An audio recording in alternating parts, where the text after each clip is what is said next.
it sounds like a very specific knowledge of Brendan is necessary to kind of modulate all this, right? Is that fair? Yeah, absolutely. What about autism?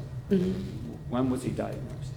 Well, some of the medications they wanted to put him on from the age of 4 was for autism, and the ones that I didn't want. And I remember at that time the psychiatrist saying something about autism, and I didn't want her to put that in the notes for the insurance company and everything. That at that time I still felt like autism was such a harmful diagnosis for, following along with you throughout life, that and the fact that we were homeschooling him, I didn't really want him to have that diagnosis. Okay. So whether or not you wanted it reduced to paper, you observed those characteristics that are Yeah, consistent with the that? sensory issues, the being inflexible in his thought process, everything black and white. Yeah. So as we're progressing here, Mr. Tuffy? Yeah. Let me interrupt you for just a second. I Sure. apologize. So on the Zoom connection, we have a Dr. Schlepper. what's the last name, Judge? Schlepper? If you look third from the bottom, Okay. is that a witness? Schlepper? Schlepper, no. I have Dr. Julie Harper as a witness who will be on Zoom, but no Okay. other expert. All right. I just wanted to make sure that wasn't an expert witness you were expecting to testify. It's not for you as well? Mm-mm. Okay. All right, very good. Thank you. All right, sure. If I can say something, that there's been a bunch of behavioral analysts that have been following this, and so a lot of them have their doctorate degrees. It's probably one of them. Okay, sure. I mean, it's an open proceeding. I just wanted to make sure that it was going to, we weren't accidentally admitting people that were going to be testifying in the case without the attorneys knowing. Sure. Thank you, Judge. So how is home life otherwise during these years, the homeschooling years? So I started off with him, just him, and then I was taken into a lot of co-op programs, and we got involved with other homeschool families, or you were wanting to do stuff like go camping and do things to bring the children and families together. And so I was struggling with getting my other kids in time from school and everything, and so I pulled them to pull them out and started homeschooling them as well. And that became more of a challenge, trying to homeschool 3 children and get 3 children to various co-ops and things like that. But again, everybody just kind of knew Brendan and kind of watched out for him. You had the mothers that watched out for him, multiple homeschool mothers that knew him and watched out for him. Ones we even went to church with, and that would sit and hold his hand in church and stroke his hand in church, get him a blanket and cover him up in church. So we had a very tight homeschool community that we were involved with that really helped to support us as a family. Now, at this point, I suppose we're into 2016, 17, 18-ish, are there any medications that are being attempted with Brendan? We had tried various ADHD type meds as he got to where he could swallow, but he has such horrible side effects from them. There was a particular medication where he felt like he was being swarmed by flies, which was one of his biggest fears, and he would have to wear a towel or a hoodie over his head and hold it on real tight. The doctor, instead of taking him off the medication, prescribed just to give him 50 milligrams of Benadryl along with it. We eventually moved away from meds because we could just see the meds were, at that time, what was available was, it was causing so many side effects like that. So no single medication in and of itself or any combination of medications? At that time, but we were still real limited because of his age, what could be given, and also limited, and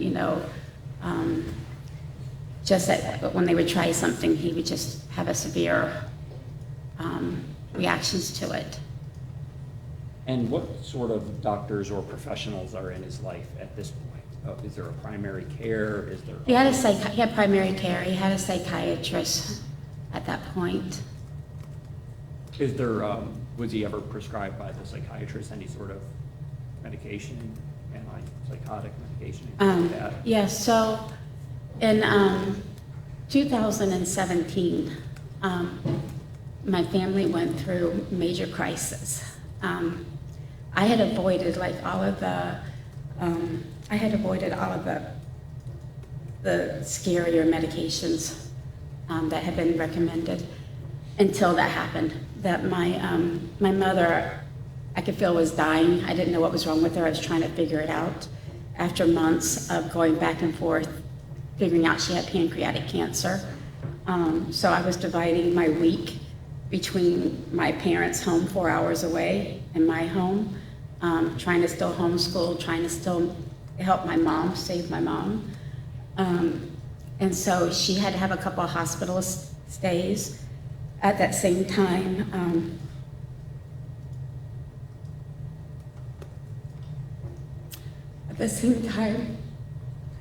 my daughter, she had a mass in her brain, and she had to have emergency surgery to have it removed.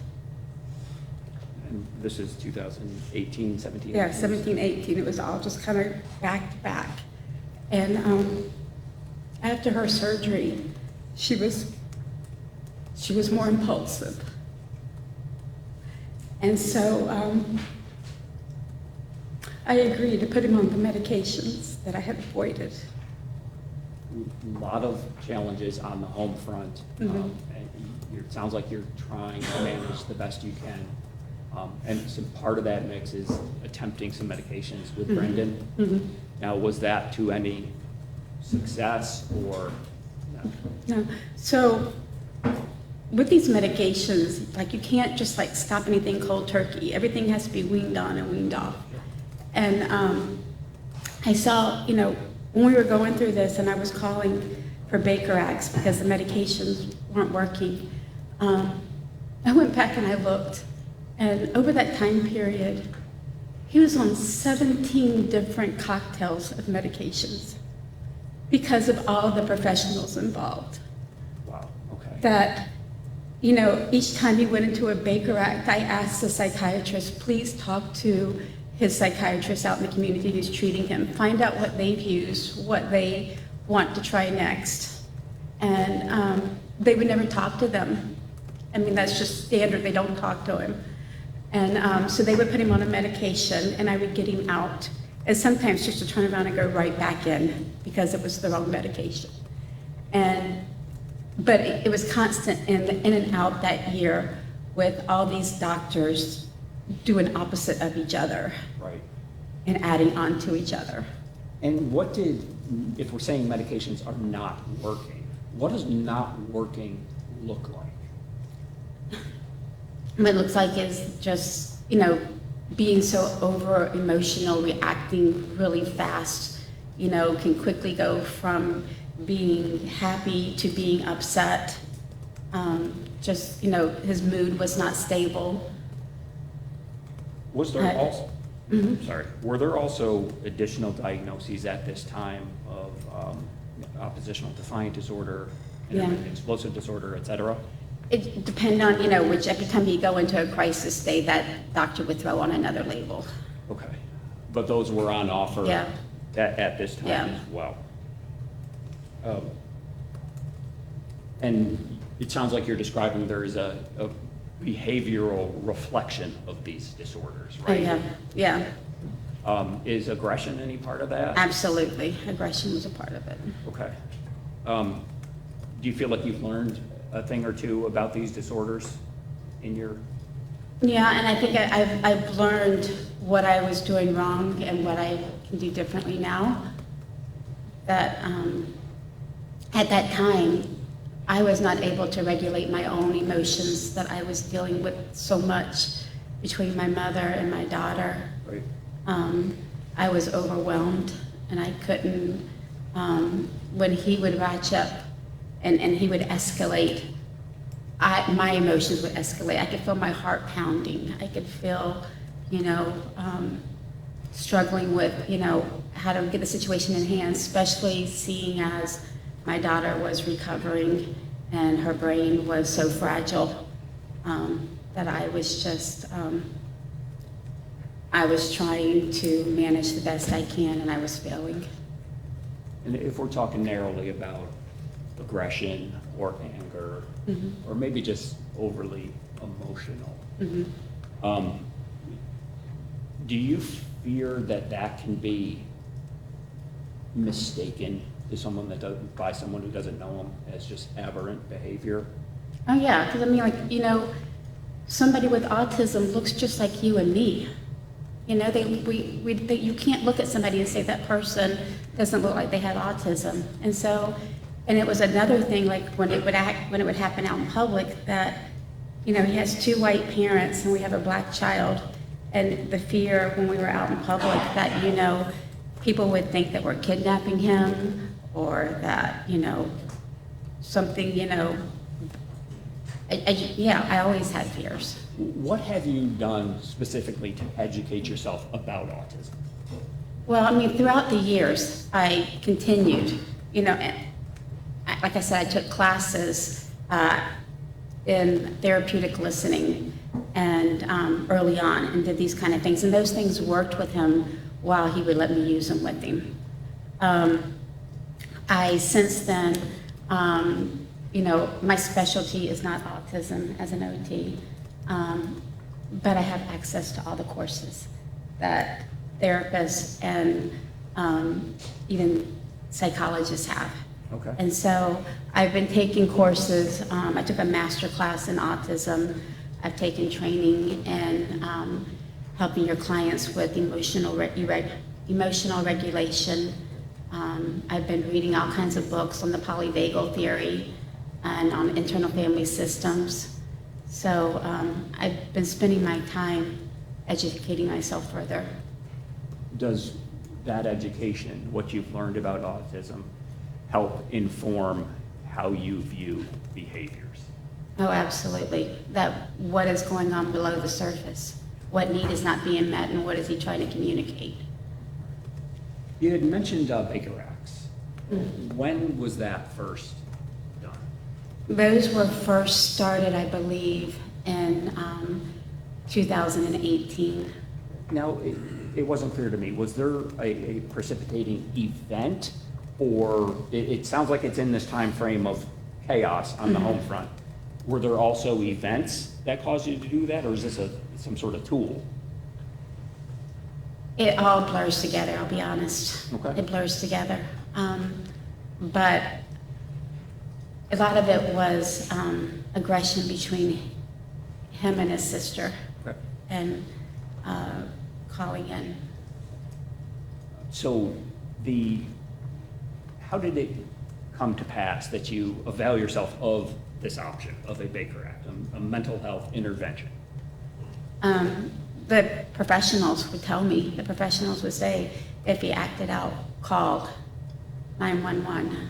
Or, so on the advice of professionals, was that at all a way to access, to open any doors that were otherwise closed to services, or?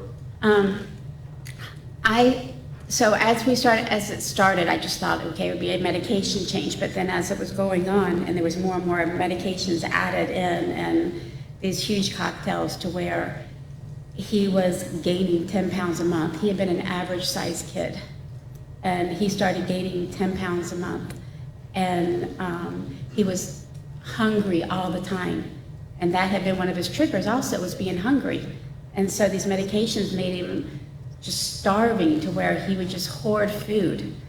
And so I knew that we needed residential. We needed to figure out the medication. We needed a medication wash.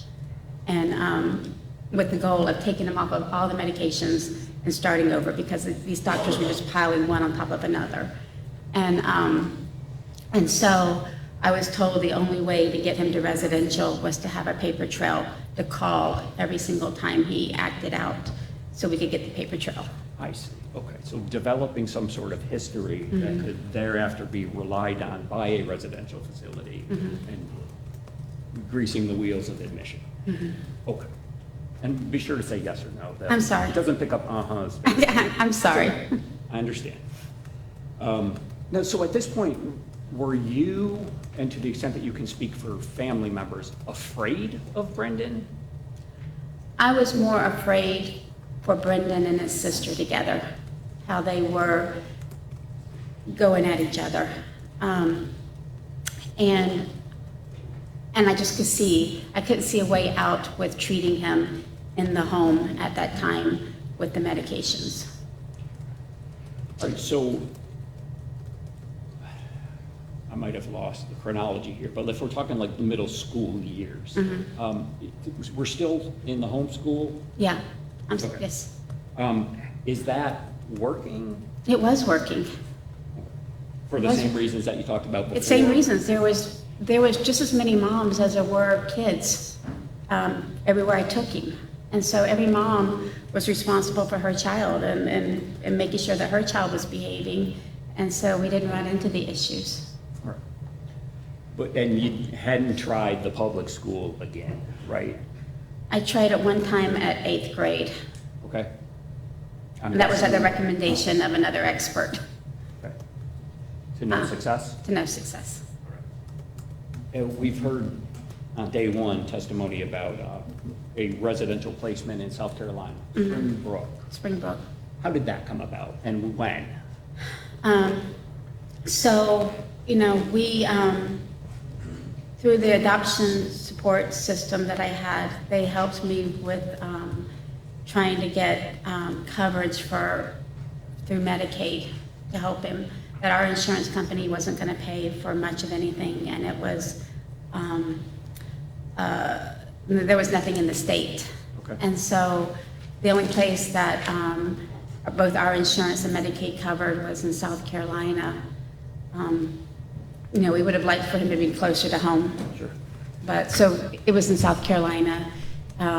We transported him there in November of 2019. Okay. And the plan was that my husband and I were going to alternate going and seeing him once a month, to fly up there and spend time with him once a month, because the residential is also about bringing families working well back together again. Sure. And so being able to spend time with them, both there at the facility and then also time apart, taking them places, and then eventually work up to, spending weekends together and things like that. And what was the overarching goal here in your estimation? What would My be the best goal, case scenario? my goal that I wanted was a complete medication wash. I wanted him taken off of all of his medications and work on the coping skills and see, after taking him off his medication and working with him with coping skills, working with him with OT and all these kind of things, see if he really needed medication and how much to put him on, and start kind of from a baseline again.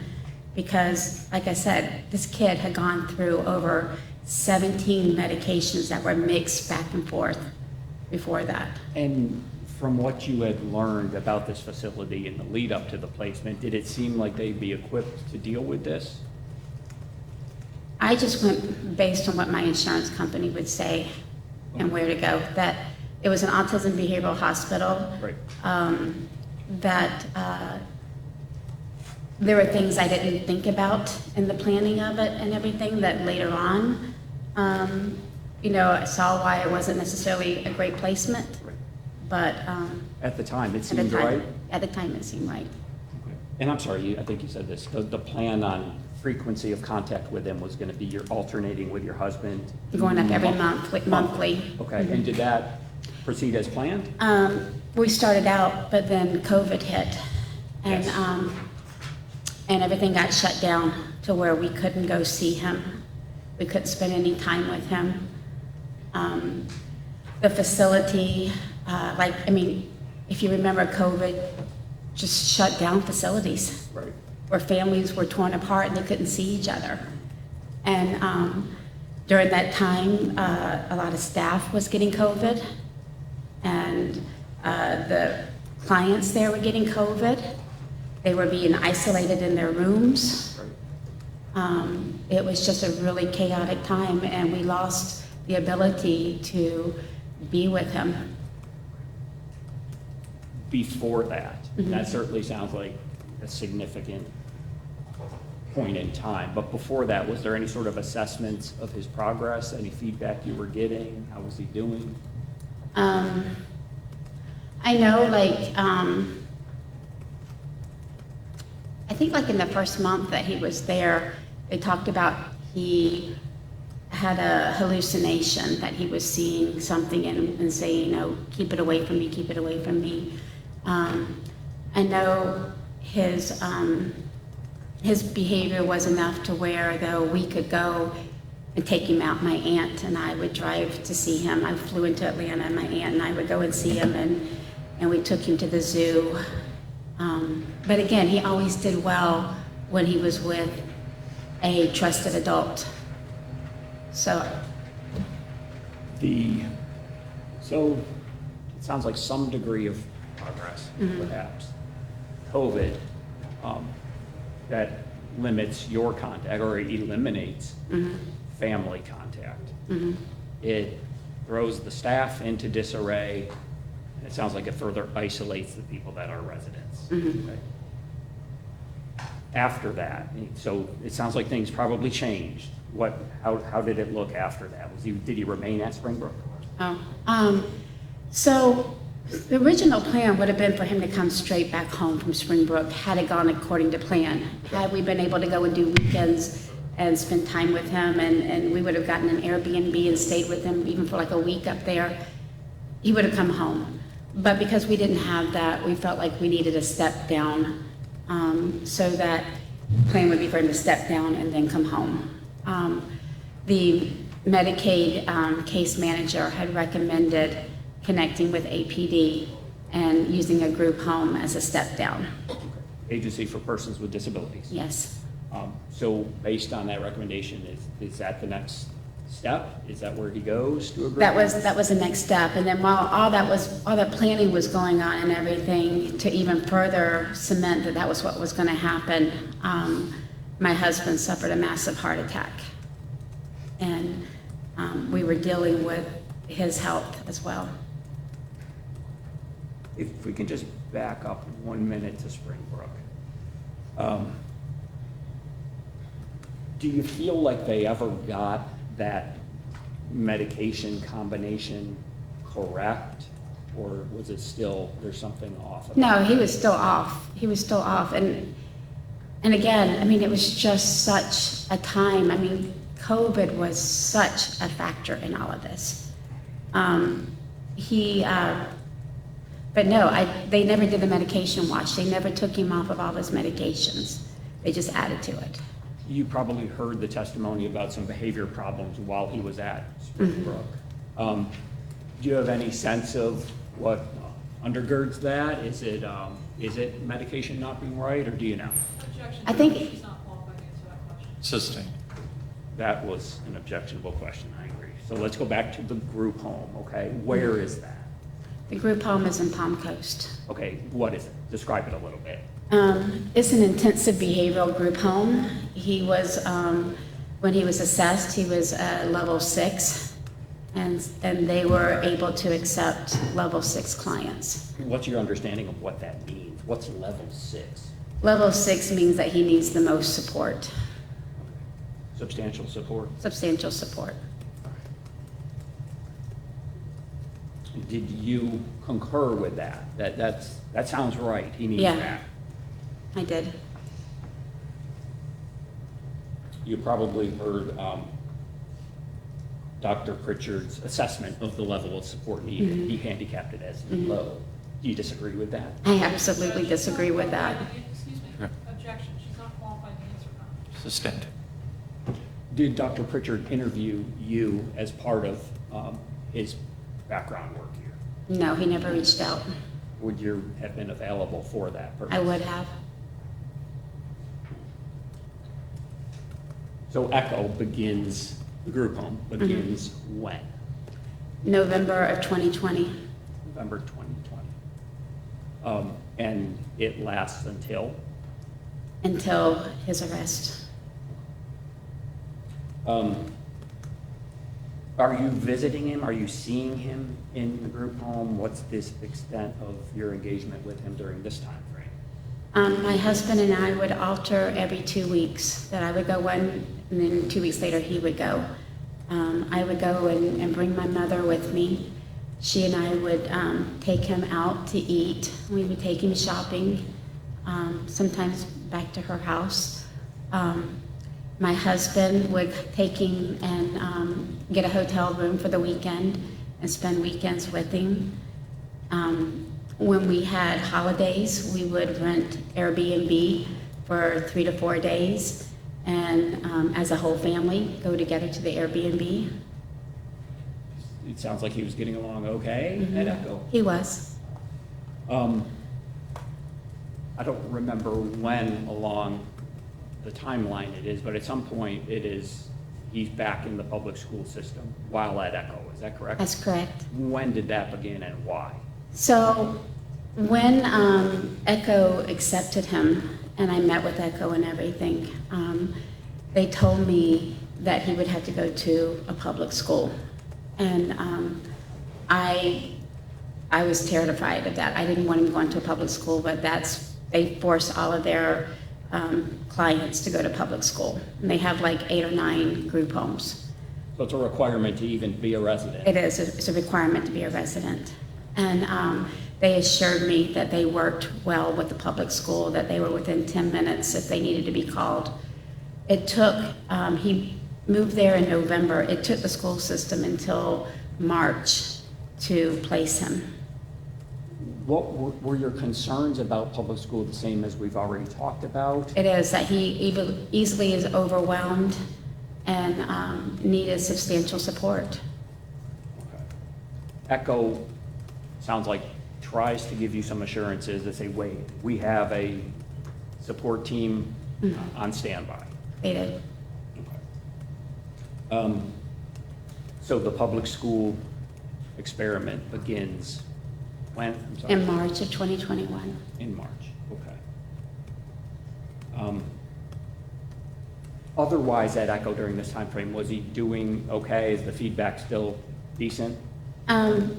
They were managing him. I mean, he definitely in the beginning when he first went there had more behaviors where they had a restraining. But then he would go through periods where he would do okay, but there was a definite progression in doing better. Like when he first started out there, he needed a lot more restraints. A lot more restraints, okay. And then he needed less as time moved on.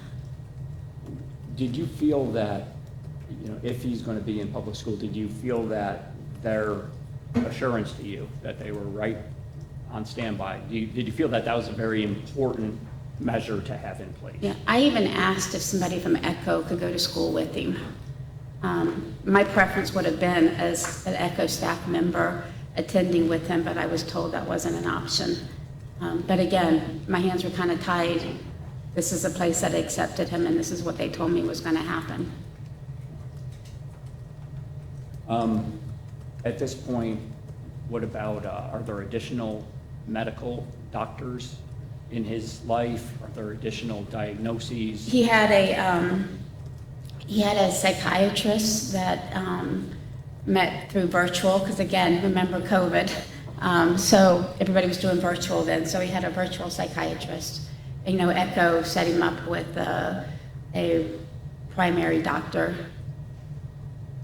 It sounds like we've talked about several diagnoses. Oh, I'm sorry, already. and then also he had a private therapist Private therapist. that Okay. met with him weekly. Okay, and who was that? Tanya Gilchrist. Right, okay. Besides what we've already talked about as far as the actual diagnoses, are there any additional at this point? Not that I'm aware of, but I mean, like I said, every single time you met with somebody, they added a new diagnosis to the mix. Is there any progress on the medication front? Is it getting closer to right, or is it still just off? So Echo was the one that would meet with the psychiatrist in Brendan because of the telehealth. So they would like tell them what was going on. And I know the doctor was switching things back and forth. But I do know that he still was on 6 psychiatric medications. Is there a, at Echo itself, there's a counseling component to it? Yeah, they have a One-on-one? behavioral analyst, and Okay. so they had behavioral goals. The technicians that worked there, they were trained in how to manage his behaviors. They were trained in how to de-escalate. Okay. It sounds like with medication professionals in his life, counselors, that we're talking about optimizing the management, right? Right, the Rather than management. stumbling upon some No, cure. there's no cure for autism. All right. While in the public school system, he is, there is a IEP, right? An individualized education program put into place, right? Correct. When was that? Well, he had to have one before he could start school. So the first one took place in March before he started. And you're a participant in this process as a I parent. was. I was. And what do you understand an IEP to even be? An IEP is a document that is federally mandated through the IDA, which for him was like, in layman's term, for him, that was what supported his disability.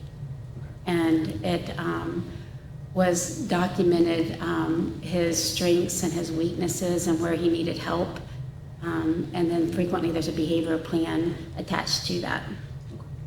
The requirement under federal law to provide Correct. targeted intervention services plan. Correct.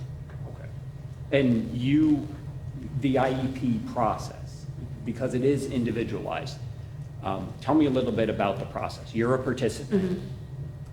What are we talking about in those meetings? So anybody involved in his care is in the meetings. That Echo would have 3 or 4 people there at the meeting. I was there, his private therapist was there, the school counselor, the Echo's behavioral analyst, the school's behavioral analyst, the district's behavioral person, the dean frequently, his teacher, the ESE director for the county. It's a big process. A lot of stakeholders in there. Yeah. And this is a process, this is an IEP process that evolves, right? The IEP itself changes It as does. needs become apparent? It does. Okay, and were there in fact changes over the years? There were changes over the years, yes.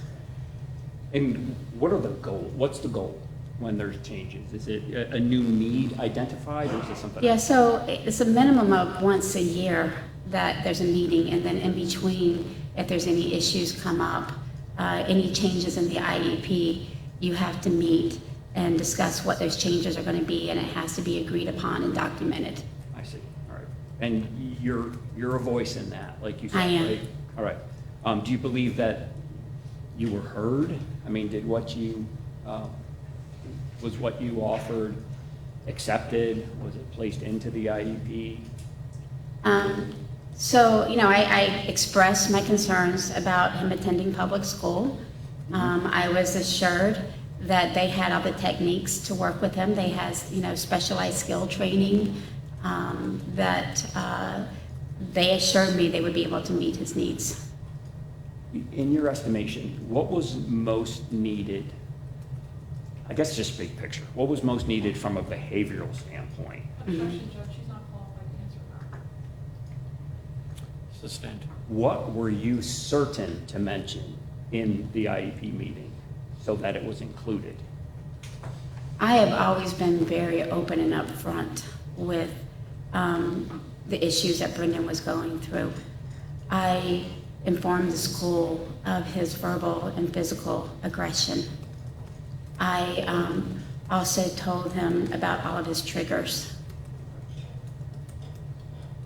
Let's talk about that. Triggers. I think we all know what we're talking about, but what are you talking about when you say triggers? It was told to them that being hungry was a trigger. It was told to them being corrected in front of other people was a trigger. But let's go back even further before that. What do you understand a trigger even is? A trigger is something that, particular to an individual, that can easily cause them to escalate their behavior. I see. Okay, so now continue. Okay. So I had told the school, that being hungry was a trigger, that noise was a trigger, that being told no was a trigger, that being corrected in front of other people was a trigger, and electronics was a huge trigger.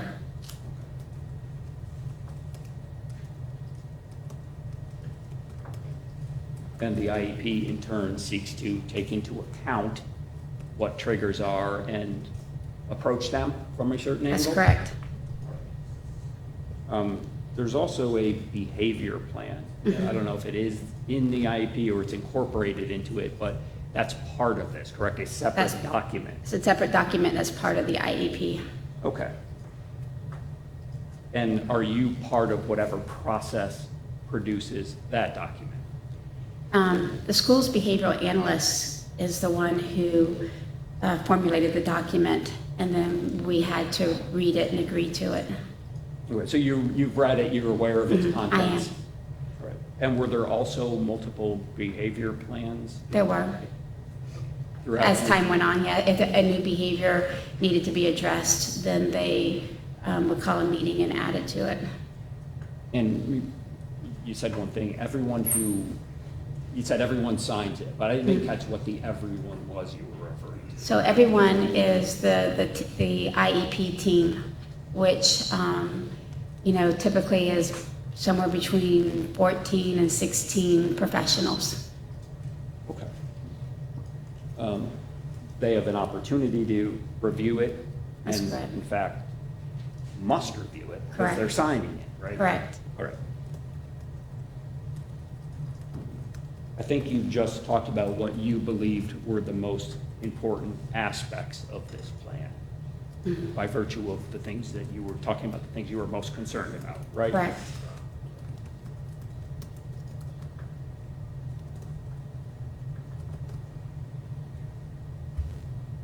And there are preventative strategies There that are. are part of the behavior plan. There are. And hence part of the IEP, right? Correct. You've alluded to a few, but what other preventative strategies are important here in your estimation? May I read what was on there? I certainly don't mind. Are you reading from the behavior plan? It's admitted into evidence, Judge. I don't know what she, Or I don't know what she's reading from, if she can show us. would it be the behavior plan? I- Exhibit number 3. Yeah, I copied it. If you want me to read directly from it, from there, I hand wrote exactly what was on there, but if you want me to read it directly from there, I can. Whatever makes the state feel more comfortable. I'll- Read what's in that. okay. Can I approach? You may.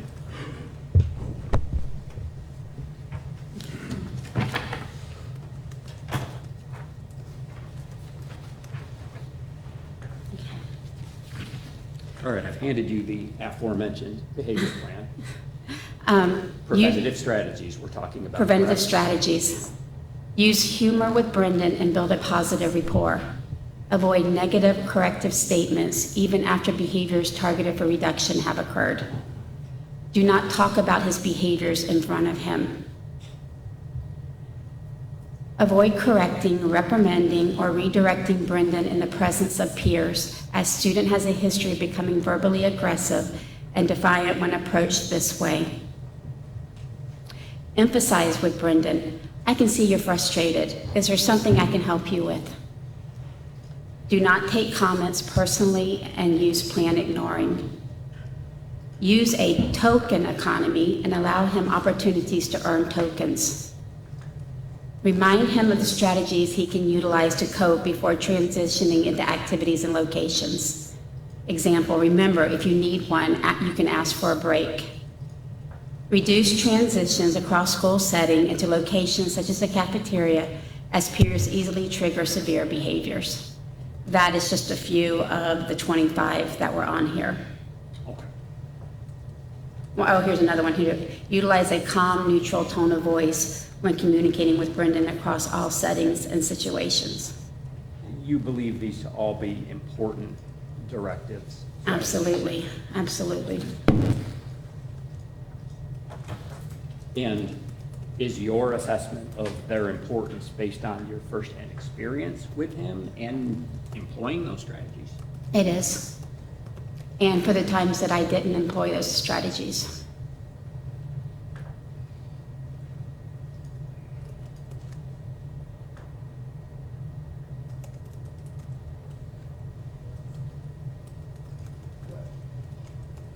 We'll talk about the incident a little bit, why we're here.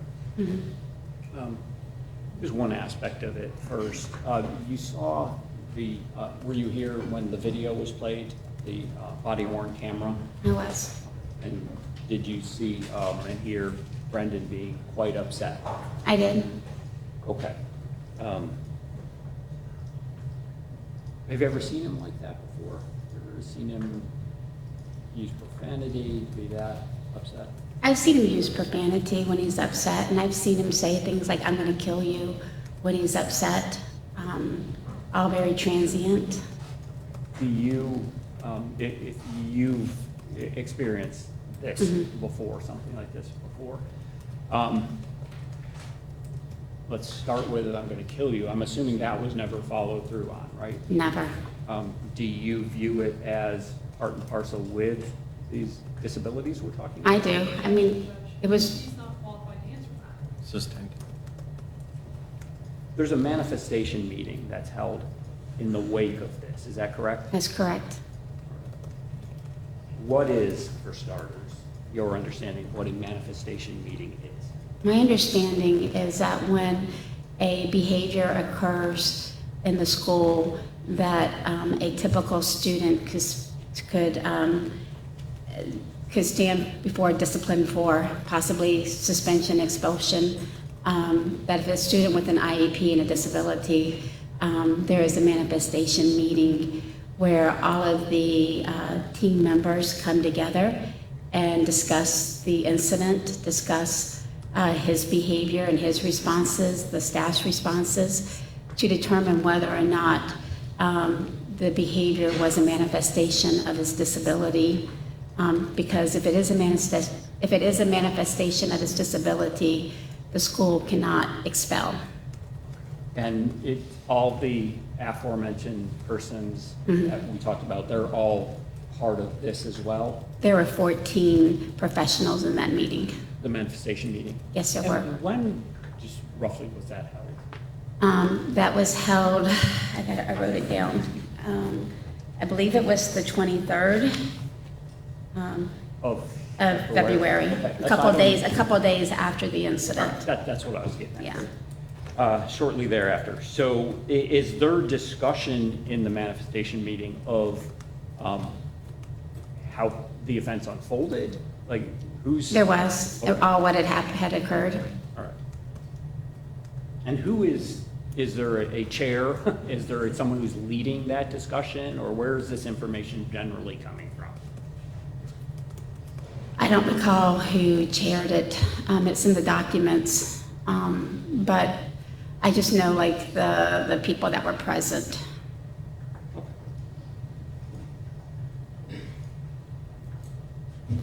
I don't know if it was the dean that chaired it or if it was the director of ESC services. All right. And then there is a conclusion drawn, a manifestation and determination. That's correct. Conclusion. That's correct. And what was the conclusion here? That the behavior was a manifestation of his disability. And that is reduced to a document, correct? It is.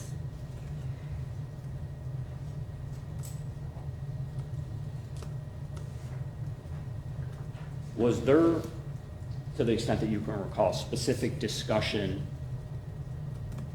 about why that conclusion was drawn? Did the professionals weigh in, do you remember? Or There were a couple of behavioral analysts in there. There was a school counselor, school psychologist, his psychologist, based on how the event occurred, what was reported to the group. These were all targeted behaviors, and it was obvious his behavioral plan had not been followed. And there is, of course, mentioning or underscoring at this point of his several significant diagnoses, correct? Yes, that's correct. To include ADHD, right? That's correct. And sensory disorder, That's correct. behavioral impulse control disorder, right? And yes or no? Yes, Mood disorder yes, and autism. It's yes, all part of this mix from which this conclusion is drawn. that's correct. There was a mention of also a history of seizures, correct? There is a mention of that, but he has not had any seizures. And then there is, lastly, mentioned discussion of, in reaching this conclusion, medication and side effects from medication. That's correct.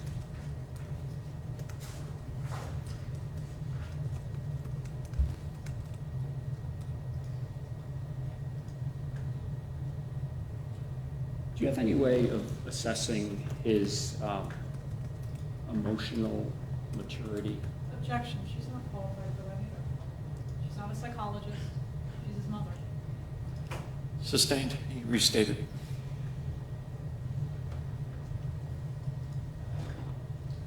He's been in your life since he was how many months old?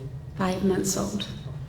And you've seen his physical, emotional development, correct? That is correct. As a result of that years of experience with Brendan, do you have a way to handicap or assess his emotional maturity? Objection, Judge, she's not a psychologist, she's his mother. Sustained. Okay. I do have reports. Objection. Good. What about just his sophistication? Mhm. What can you tell us about that? Well, I can tell you that, he's always had difficulty with making friends. He had difficulty with sharing and cooperation and following rules. All the things that I typically, I'm trying not to, things that I typically would see with my younger clients. Okay. Younger than 18 years old. Correct.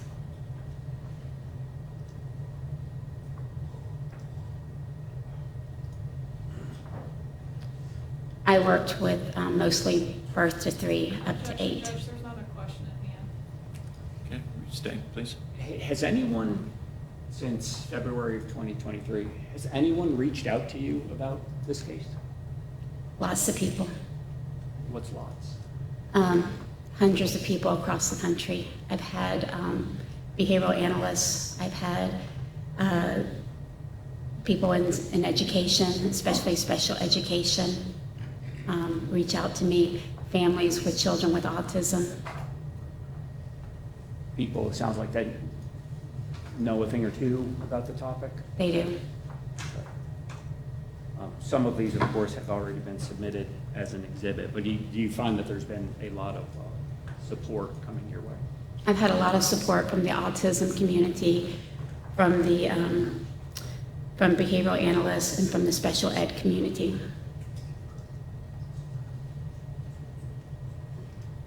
The ARC of Florida also reached out to me. All right. The state of Florida wants to put Brendan in prison. Do you think that's a good fit? No, I don't, Why? because I don't think he'll survive prison. That he's either going to be kept in confinement or he's going to be put in general population. He spent 6 months in confinement in Jacksonville, where he was allowed out 1 hour a day. What's wrong with confinement? It's not good for mental health. That's a well-known, that confinement is not good for mental health. Not to spend 6 months in a row where his medications were stopped cold turkey. Each time he ran out of a medication, the jail wouldn't reorder it, and they just stopped his medication cold turkey. He went through withdrawals and isolation. Why wouldn't general prison population be a good fit then? General population is not going to be a good fit because the inmates, they see that he's different. And they see that he's different, and they are either going to use him to accomplish things that they want to accomplish by trying to be his friend. Objection, she has no foundation for this. She doesn't work with the Department of Corrections. She's never worked with the prison system. She has no basis for her opinion. Sustained. Do you feel he would be vulnerable in the Department of Corrections? I do.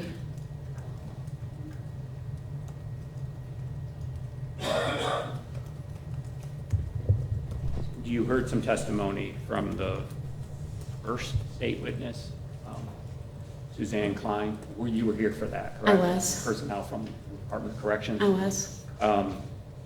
Talking about mental health services, I guess, let's Correct. call it that. Why wouldn't that work? Objection, Judge, she is not a psychologist. She can't render treatment for patients. She doesn't know what would or would not work for mental health patients. Mr. Tyson, you're going to have to establish a better predicate than That's that. fine. Sustained. Did hearing the testimony of Suzanne Klein allay all your concerns? No, it did not. Did it allay any of them? No, it did not. You fear that Brendan might not even survive? Objection is to leading. Sustained. You Sustained. you testified that you fear for his very survival. I do.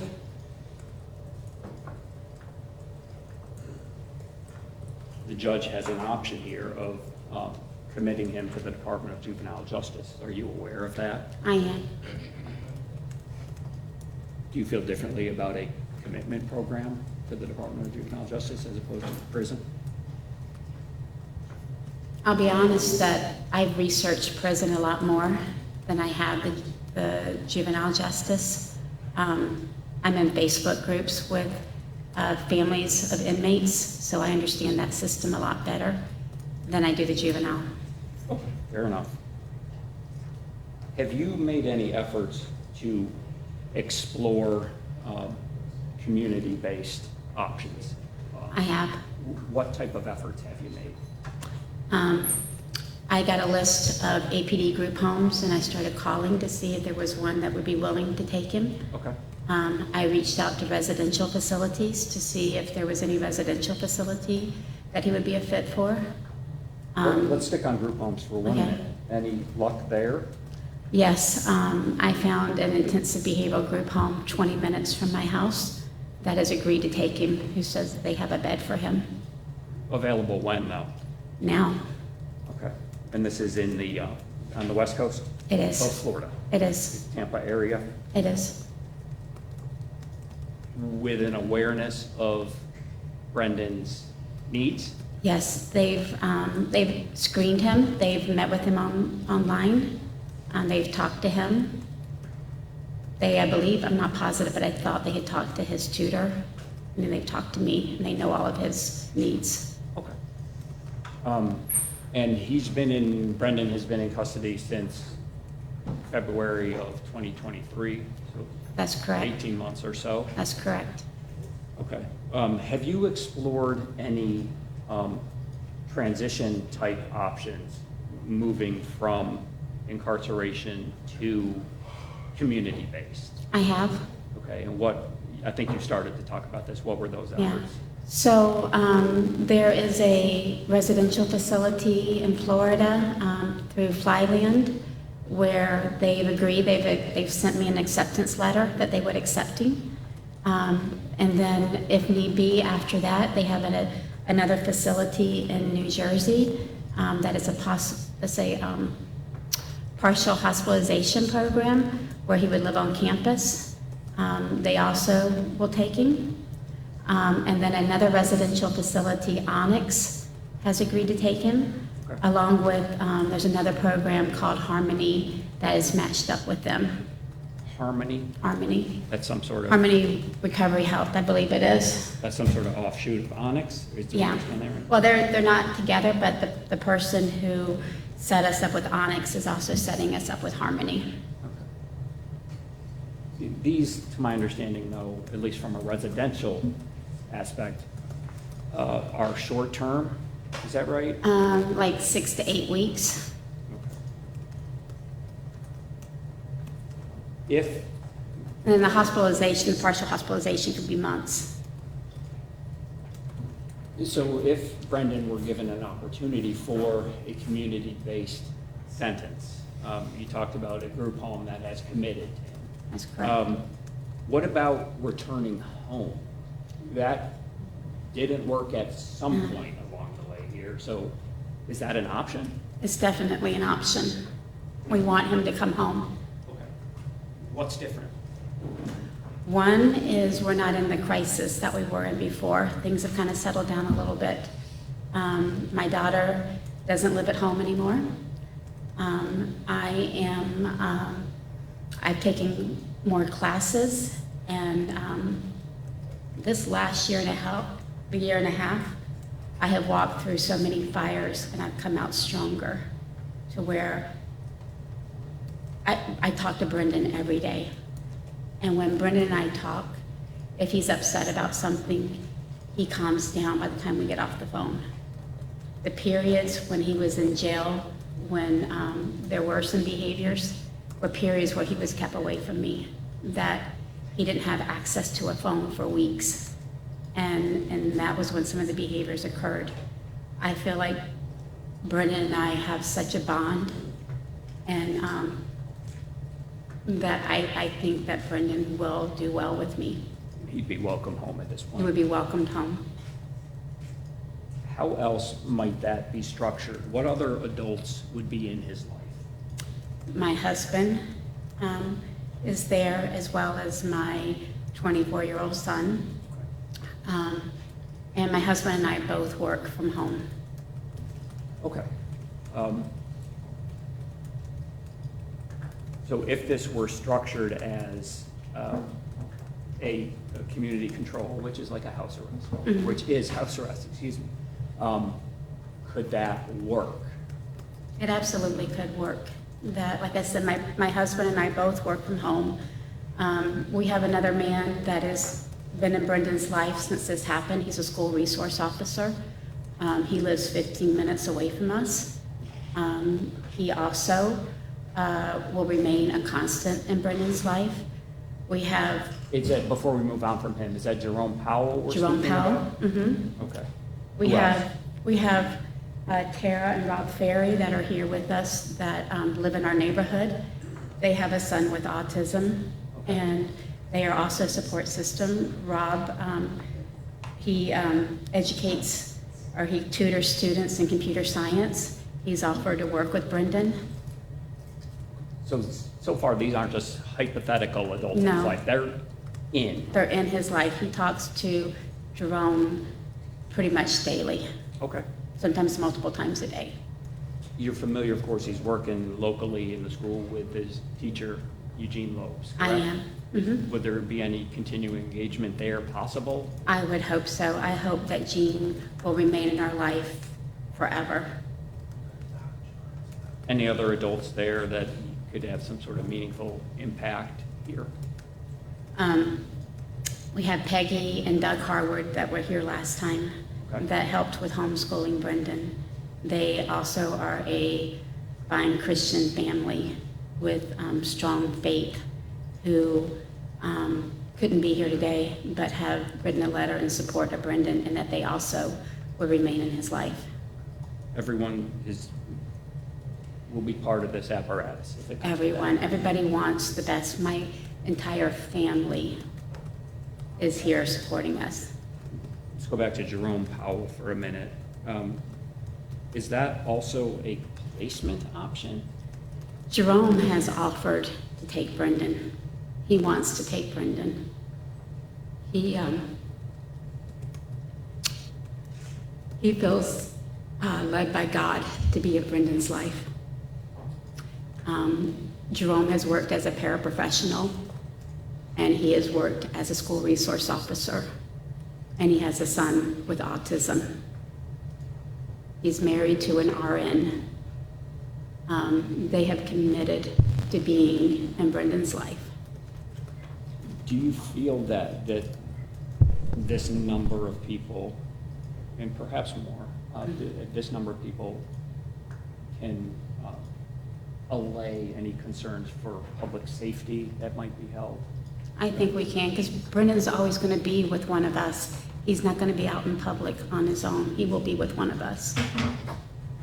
And do you envision continuing to, pull the levers on medication and counseling, et cetera? I do. His therapist that's been with him for the last, since 2020, Ms. Gilchrist. Ms. Gilchrist said that she will continue working with him. Okay.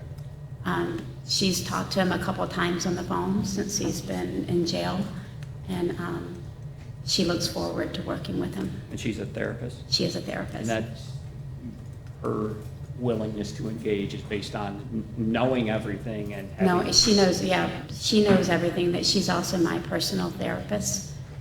She's seen how I've grown over the last year and a half, and she sees that we are able to manage Brendan and that she will remain a constant. She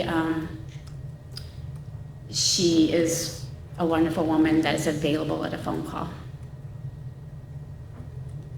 As the judge decides what to do here today, is there anything else you feel he needs to know?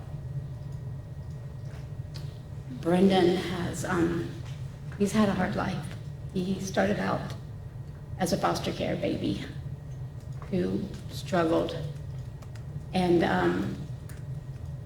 he's felt abandoned by his birth family, and he felt abandoned by us when I sent him to South Carolina.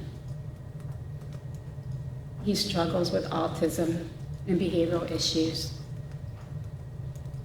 But other than that year where we had just extreme chaos from medical stuff going on, I was able to manage Brendan because I knew Brendan and I knew his triggers and I knew his needs and his strengths. And I beg you to let him come home with me. I want my son back. Thank you.